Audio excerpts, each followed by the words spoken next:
Mais côté de la monnaie en Zambie, ezalaki jeudi, il y a le 29 juillet, na qui église awa. Après église, kozonga na zonga kindaku. Na komi koyoka ba douleur makasi na libumu. Il va na kende na sala ba examen batala soki eloko nini nazo ezo salanga pasi ya libumu. Et le docteur m'avait dit qu'il faut na kota échographie. Kokota na kota échographie pesi ke na un problème na ba rein. Un problème en eza grave te, ba kopesa nga antibiotique na koyoka bien. Toye tosombi bakisi wana, tosombi bakisi na bandi traitement. Premier jour ya traitement, deuxième jour changement eza karaté. Bakisi nyonso bazala kopesa nga eza kofanda te. So bapesi nga ka bakisi wana. Na kobanda ko sanza, soki na bandi osonza ko sa ata 30 minutes. Et yo koma 4e jour, changement eza karaté 5e jour. Le docteur aye ayo ebisanga bima ozoyoka nini na esi non nazoyoka kaka ba douleur nazo comprendre te soki eza nini na esi non bakisi tozopesa yo eza makasi vraiment soki ezalaki ke problème eza problème ba rein nde bakisi topesi yo elingaki olunga koyoka bien mais tellement changement eza te il faut to transférer yo na hôpital mosusu na yo zonga na ndako wana batransfere ngai batransfere ngai na hôpital il fallait kende basalanga opération mpona barein toyo koma na hôpital batransfere ki ngai vendredi le 6 août tant toyo koma na hôpital na butu batuni nga so bakisi nini bazala kopesa nga na hôpital wana nayebisi bango bakisi et après baye bakomeli nga même bakisi ya barein wana mais bachange bakisi mpo wana nazala komona changement te. Naye kokoma vendredi kaka na butu wana kokoma vendredi bazala ko perfuser ngai nayoki mposa ko se soulager nayebisi mama no nazoka mposa ko se soulager amemanga batoilette ezalaki kota suka kuna na nini ezali na chambre mosusu ezalaki kuna bato bazalaki ebele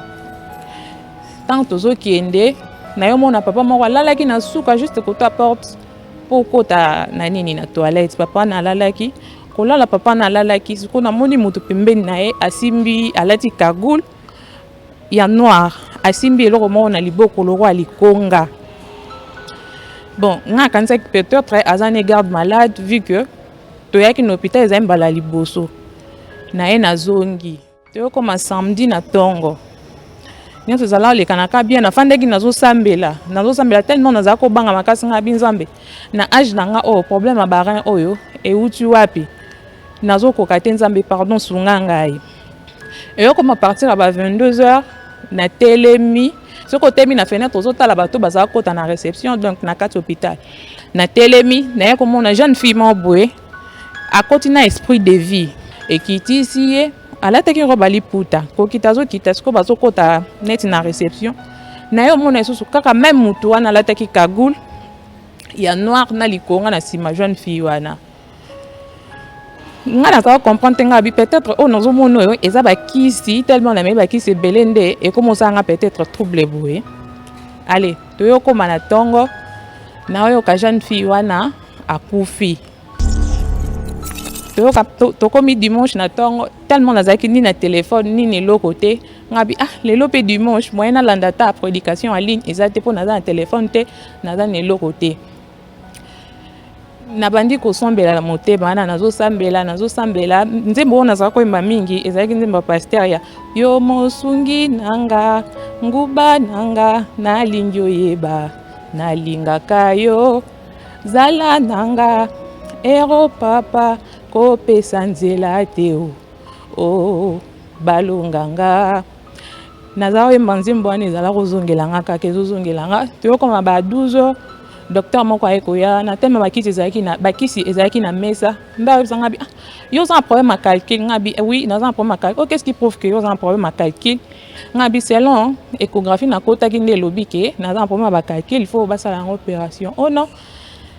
yaka na bandela nanu koconsulte yo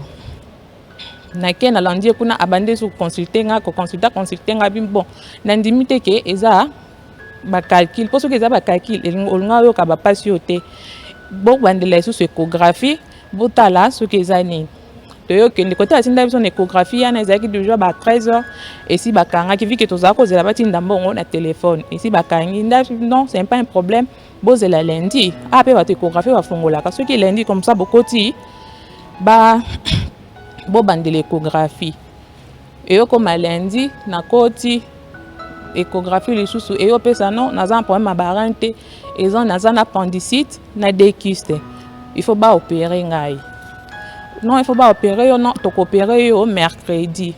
tofuti mpe makambo nyonso wana nakomozolaka mercredi baopérer nga toyokoma lundi na pokwa mama moko akotaki wana azali na problème ya respiration bakotisi na chambre oyo nga nazalaki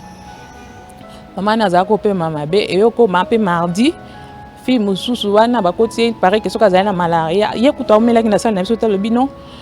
azoyoka bien te koto na chambre na biso alinga bato ebelaki koti na chambre privée bami na chambre privée wana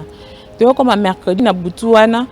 natelemi na se soulager ezalaki à partir ya ba 22h mercredi namoni susu même mutu wana oyo azalaki na likonga alati kagoule afandi nesi na kiti kote mama wana azalaki kobela afandeli mama na likonga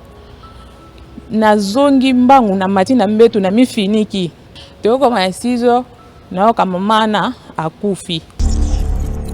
kokufa mama akufaki epesi nga siko kobanga makasi nabandi kobanga nabangi makasi apo nayobima libanda nafandi na réception kofanda nafandaki na réception nayomona fille wana oyo tozalaki ni na chambre oyo akende na chambre privée azobrose asimbaki molangi ya Suisse azobrose na minute moke lisusu namoni même motu wana oyo alataki kagoule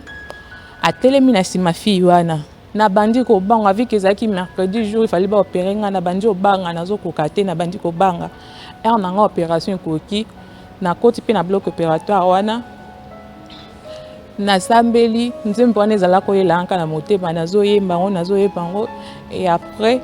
naye kose retrouver basi basala yanga déjà opération bamemi nga na chambre privée moko wana kwa memi nga na chambre privée naye nalamuki nakomotuna bango nga non awa naza wapi awa naza ba esinga non oza na chambre mosusu nina bando oyebisa bato nga se non nayesembanga bomema nga so na chambre wana te chambre wana nazomona motu wana songo azaka na nsima bato wana bato nyonso azotelemela mama na nsima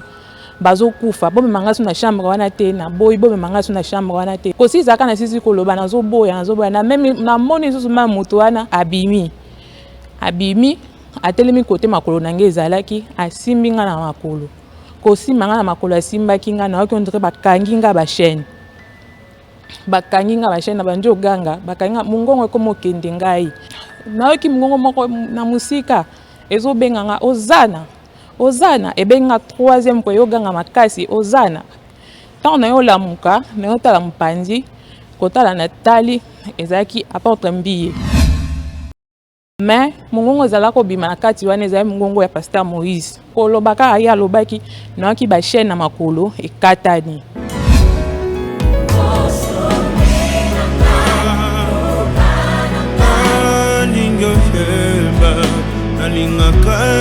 na bando tunanga bi ozobanga nga si ozobanga ninga bi nazobanga mutu wana pona moni azoboma bato nazobanga mutu wana azotala nga kaka ozobanga ebisi ngai kobanga ete fixe ye na fixe ye amoka bisinga nga na oloba na olobelo kote yo moko loba soko lobi akotosa ba moko na lobi ngabi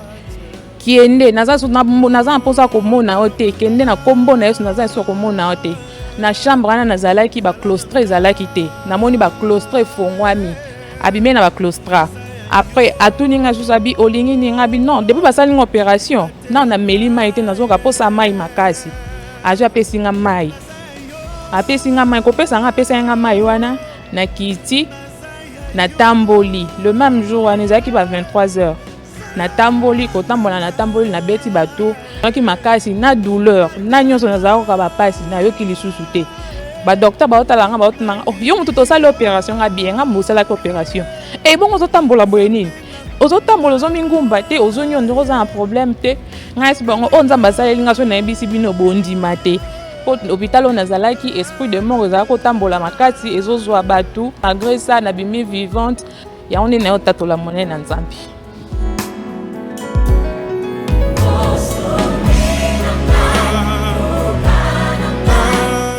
kopesa nzela te o alonganga